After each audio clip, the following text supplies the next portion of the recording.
किसान भाइयों, आज की वीडियो में हम जानने वाले हैं गेहूं की फसल में हमें अंतिम स्प्रे के रूप में कौन कौन सी उर्वरक डालना चाहिए, कौन कौन सी खादों का प्रयोग करना चाहिए जिससे हमें गेहूं में बढ़िया उत्पादन मिल सके। किसान साथियों, अगर आप भी चाहते हैं गेहूं में आपको बहुत अच्छी पैदावार मिल सके, अगर आप भी चाहते हैं गेहूँ में आपकी बालियाँ लंबी निकले, मोटी निकले, इसके साथ साथ दाने भी अच्छे आएँ, हेल्दी आएँ, दाने का भराव सही ढंग से हो सके, तो आज की वीडियो में हम कुछ ऐसी चीज़ें आपको बताने वाले हैं। अगर आप इन खादों का इस्तेमाल करते हैं तो आपकी गेहूं की बालियां मोटी और लंबी आएंगी, अच्छा उत्पादन निश्चित ही आपको मिलने वाला है। क्योंकि अभी तक हमने जो भी खादों का इस्तेमाल किया है उसका सीधा सीधा संबंध हमारी फसल के विकास से था, लेकिन अब हम जिन खादों का इस्तेमाल करेंगे उससे हमारे पौधे में अच्छी बालियाँ आएंगी, मोटी बालियाँ आएंगी, लंबी बालियाँ आएंगी। क्योंकि हमने पौधे बढ़ाने के लिए जो भी खादें डाली थी जिससे हमारे अच्छे कल्ले आ सकते थे उसका हमने इस्तेमाल कर लिया, हमारे अच्छे कल्ले भी आ गए। लेकिन अगर आप चाहते हैं कल्ले का सही रूप हमें मिल सके, मतलब कल्ले से अच्छी अच्छी बालियाँ हमें मिल सके, मोटी और लंबी बालियाँ मिल सके, जिससे हमें पैदावार भी अच्छा मिल सके, तो यहाँ पे कुछ खादें होती है जिसका इस्तेमाल आपको बालियाँ निकलने से पहले करना होता है, इसके साथ साथ बालियाँ निकलने के बाद भी करना होता है। तो इन तमाम विषय पे चर्चा करेंगे। बहुत ही यूजफुल, बहुत ही अच्छी जानकारी की आज की वीडियो आप सभी किसान भाइयों के लिए होने वाली है।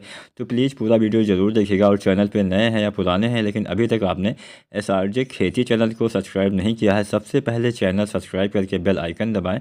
और आपके मन में अगर कोई भी सवाल है, कुछ भी आप जानकारी चाहते हैं, नीचे कमेंट अवश्य करें, हम आपके सारे सवालों के जवाब देने की पूरी कोशिश ज़रूर करेंगे। चलिए वीडियो स्टार्ट करते हैं। हम बात करने वाले थे कि अंतिम स्प्रे हमें क्या डालना चाहिए। तो अंतिम फोलियर स्प्रे के रूप में सबसे पहले हम डालेंगे जब हमारी गेहूँ में बालियाँ निकलने वाली होती हैं उससे पहले वाली अवस्था में, मतलब गबोर अवस्था या फिर गोभ अवस्था भी इसको बोलते हैं। मतलब जब समझ लीजिए कि हाँ, एक बच्चे अपने माँ को अपने गर्भाशय के अंदर पालती है, उसी तरह से आपके पौधे भी अपने अंदर बीज का, दाने का, बालियों का निर्माण करते हैं। तो ये अवस्था आपके गेहूं के लिए काफ़ी महत्वपूर्ण होती है। इसी अवस्था में आपको सबसे ज़्यादा सावधानी बरतनी होती है। तो बात अगर सावधानियों की ही हो रही है तो पहली सावधानी आपको यही बरतनी है कि इस समय आपको कोई भी विशेष गलती नहीं करनी है। इस समय अगर आप कोई भी गलती कर देते हैं, मतलब बहुत सारी चीज़ें हम कुछ ऐसा उल्टा सीधा डाल देते हैं जिससे हमारा नुकसान हो जाता है। तो पहली चीज़ तो आपको क्या नहीं करना है, पहली चीज़ इस अवस्था में आपको यूरिया का इस्तेमाल बिल्कुल भी नहीं करना है। बहुत से लोग ऐसा करते हैं कि जब बालियाँ निकलने वाली होती हैं उस अवस्था में भी यूरिया की मात्रा डाल देते हैं। इससे होता क्या है, इससे पौधा अपने बढ़वार पे थोड़ा ज़्यादा फोकस करने लगता है, जिससे बाद में ये दिक्कत आती है कि आपकी फसल ज़्यादा लंबी होने से गिर भी जाती है। तो जितनी भी आपको यूरिया डालनी थी आपने 50 से 55 दिन के अंदर डाल दी, उसके बाद में कोई भी आपको यूरिया नहीं डालनी है। बहुत देर हो गई है तो 60 दिन तक भी आप डाल सकते हैं, लेकिन इसके बाद में कोई भी दानेदार खाद आपको मिट्टी में प्रयोग नहीं करनी है। हम जो भी डालेंगे उसका हम स्प्रे करेंगे, फोलियर स्प्रे यानी छिड़काव करेंगे, हमें मिट्टी में कुछ भी नहीं डालना है। तो पहली सावधानी तो यही बरतनी है, कोई भी खाद यूरिया, DAP, NPK, मतलब कोई भी चीज़ आपको मिट्टी में, ज़मीन में नहीं डालना है। दूसरा सावधानी आपको ये बरतना है कि इस अवस्था में जब बालियाँ निकलने वाली होती है, आपके पौधे के अंदर बालियाँ बन रही होती हैं, इस समय आपको खेत में पर्याप्त मात्रा में नमी बना के रखना होता है। इस समय किसान साथियों आपको पता ही होगा, इस समय थोड़ा सा धूप भी तेज़ निकलने लगी है और हवाएं भी चलती है, जिससे जो नमी है बहुत जल्दी सूखने लगी है। तो ऐसी कंडीशन में अगर आपके खेत में नमी नहीं रहेगी तो बहुत नुकसान हो जाएगा, बालियों का विकास सही ढंग से नहीं हो पाएगा, जिससे आपके पौधे में अच्छी और लंबी बालियाँ नहीं आ पाएंगी। तो अभी हमारा फोकस रहेगा कि हम बालियाँ कैसे अच्छी और मोटी ले सकते हैं। तो उसके लिए जब हमारी गबोट अवस्था आती है, जब बालियाँ तने के अंदर बनने लगती है, तो इस अवस्था में पहली चीज़ आपको यूज़ करनी है NPK। अब यहाँ पे हम NPK 05234 का इस्तेमाल करेंगे, जिससे हमारी बालियाँ लंबी मोटी आ सकेंगी। क्यों आएंगी इसके बारे में भी हम चर्चा कर लेते हैं। किसान साथियों, NPK 05234 में 52% फास्फोरस, 34% पोटेशियम पाया जाता है। अब इस अवस्था में फास्फोरस का क्या काम होता है ये भी हम जान लेते हैं। वैसे तो आप सभी को पता होगा, नाइट्रोजन के इस्तेमाल से हमारे पौधे में वानस्पतिक विकास होता है, मतलब पौधे के ऊपरी हिस्से वाला जितना भी विकास होता है उसमें नाइट्रोजन का अहम योगदान होता है। फास्फोरस के इस्तेमाल से हमारे जड़ों का विकास होता है, पोटेशियम से हमारे तने मजबूत होते हैं, फसल में रोग प्रतिरोधी क्षमता में वृद्धि होती है। इसके साथ साथ आपके पौधे में प्रकाश संश्लेषण, बहुत सारा काम पोटेशियम भी करता है।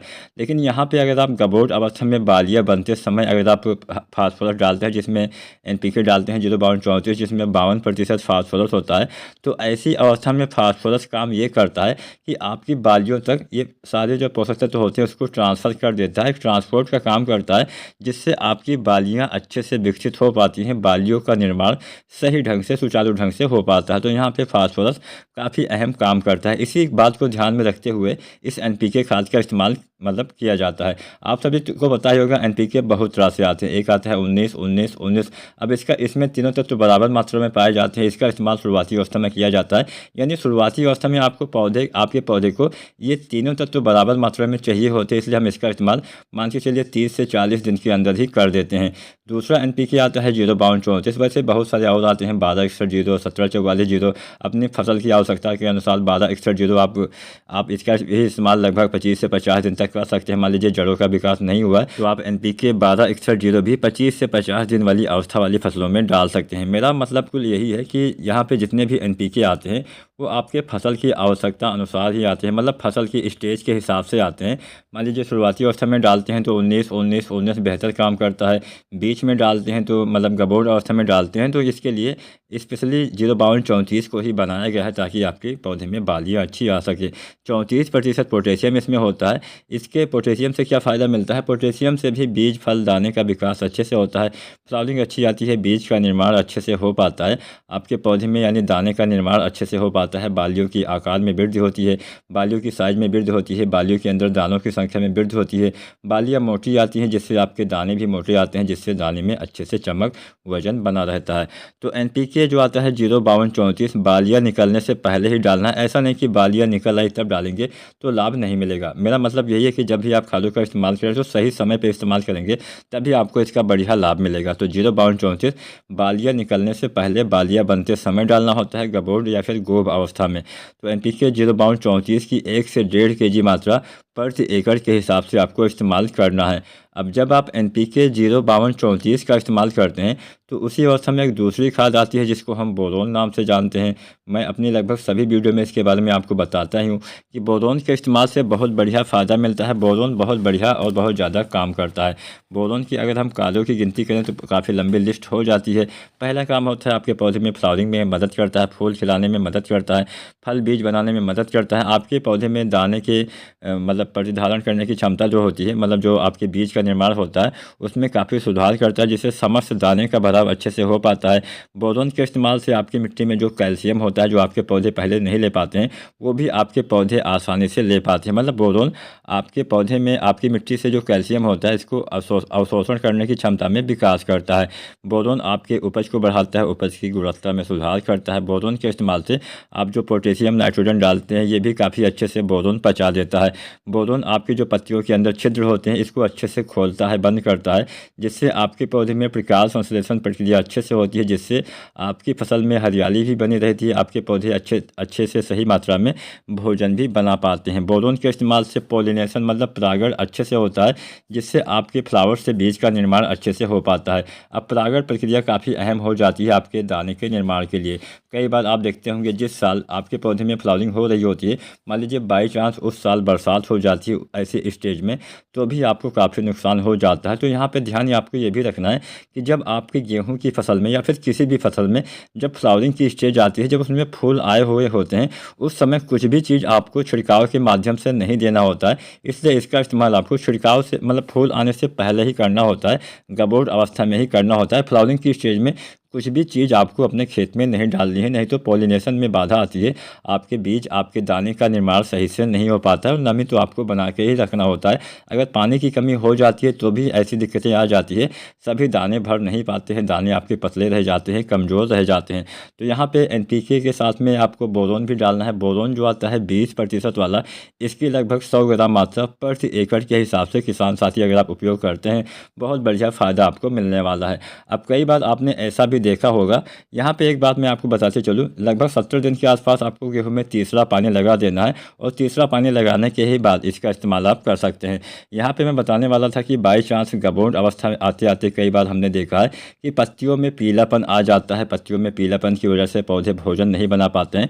तो पत्तियों में अगर पीलापन है, क्योंकि मैंने पहले आपको बताया यूरिया आपको मिट्टी में नहीं डालनी है, तो नाइट्रोजन की पूर्ति आप कैसे करेंगे? नाइट्रोजन की पूर्ति करने के लिए यहाँ पर आपको यूरिया का स्प्रे कर देना है, छिड़काव कर देना लेना है। तो दानेदार यूरिया भी आप NPK 05234 के साथ में डाल सकते हैं, बोरोन के साथ में डाल सकते हैं। यूरिया की यहाँ पे आपको 1 से लेकर 2 kg मात्रा प्रति एकड़ के हिसाब से किसान साथियों आप आसानी से प्रयोग कर सकते हैं। यूरिया के इस्तेमाल से नाइट्रोजन की पूर्ति भी हो जाएगी, आपकी फसल में हरियाली भी आ जाएगी। अब कई बार ऐसा भी देखा गया है कि जब आप यूरिया डालते हैं और NPK 05234 और बोरोन डालते हैं, यानी गबोट अवस्था में अगर आप जिंक का छिड़काव कर देते हैं तो भी काफ़ी बढ़िया लाभ मिलता है। कैसे लाभ मिलता है? हमारे बहुत सारे किसान भाई ऐसे होंगे जिनकी जो मिट्टी है थोड़ा सा रेतीली होती है। अब रेतीली मिट्टी में एक समस्या ये भी आ जाती है कि जिंक की कमी बहुत जल्दी देखी जाती है, भले ही आपने पहले जिंक का इस्तेमाल कर दिया हो। या फिर बहुत सारे तराई क्षेत्र होते हैं जहाँ अधिक पानी की अधिकता की वजह से भी जिंक की कमी बहुत जल्दी आ जाती है। या फिर अगर अभी तक आपने जिंक का इस्तेमाल ना किया हो तो इस अवस्था में अगर आप जिंक डाल देते हैं तो बहुत बढ़िया फ़ायदा मिलता है, क्योंकि हम NPK 05234 डालते हैं जिसमें 52% फास्फोरस होता है। तो फास्फोरस के साथ ना तो आप 33% वाले जिंक डाल सकते हैं, ना ही आप 21% वाले जिंक डाल सकते हैं। इसके साथ केवल एक जिंक आप डाल सकते हैं, वो है 12% वाली।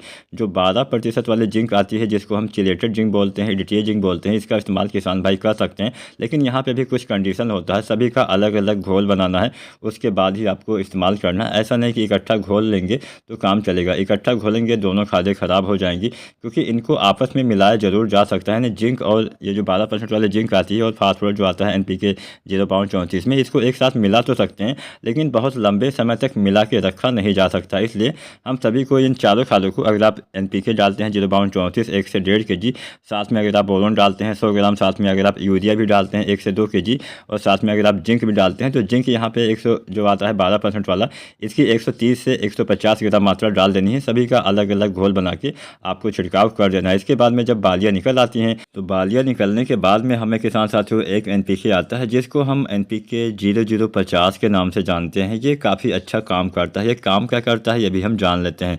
किसान साथियों NPK 0050 में 50% पाया जाता है पोटेशियम, साथ में 17.5% सल्फर पाया जाता है। अब इस अवस्था में पोटेशियम इसमें क्योंकि ज़्यादा मात्रा में पाया जाता है, इस अवस्था में एक काम ये करता है कि आपके पौधे ने अभी तक जितना भी भोजन बनाया हुआ होता है वो आपके पौधे के जो बालियाँ बनती हैं, जो दाने बनते हैं, वहाँ तक वो ट्रांसफ़र कर देता है, जिससे दाने का भराव अच्छे से हो जाता है।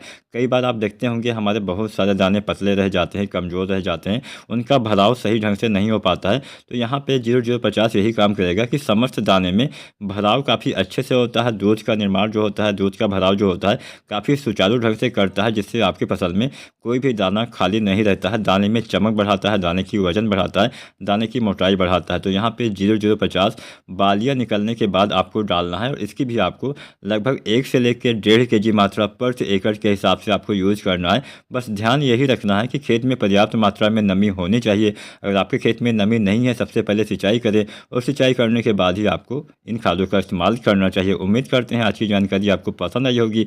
वीडियो पसंद आई है तो लाइक शेयर जरूर करें, चैनल को सब्सक्राइब जरूर करें। धन्यवाद।